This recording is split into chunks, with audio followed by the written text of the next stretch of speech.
Là, on est là. Avec télé-réalité. Charlie Ladonia. On est là.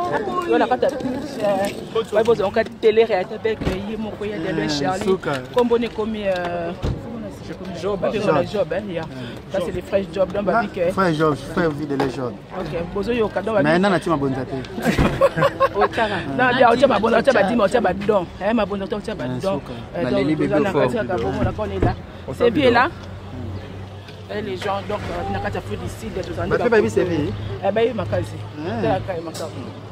J'aime bien cette homme avec des dépendés macambo, avec qu'on va faire des macambo. Rien à commenter, au monde il y a plus de l'eau à sec, oui.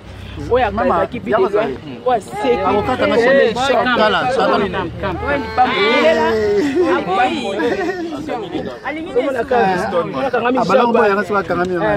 On a quand même la job, le coin mystique à Gabi. Non, j'en ai pas tête.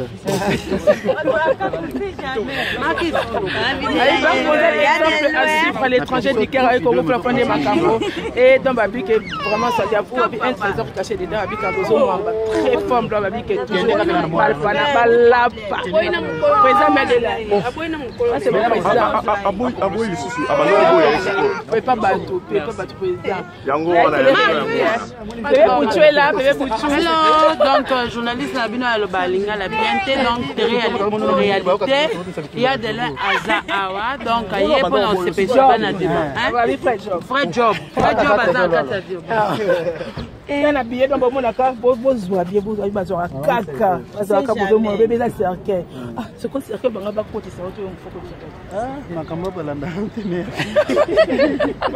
mais bah fiti vraiment bah échoué donc dès qu'on a toutefois avantage na vie pour la monde ensemble et les clients sans Dieu nous pouvons rien faire ça tata wana vraiment donc histoire oyo debo il y a des lois quand on a le cambabi yo baba fiti mais babi que quoi moi c'est la c'est le makababi moi c'est na yo mo na c'est le makababi au lobby bien qui ba lobby parce que faut tout na ba lobby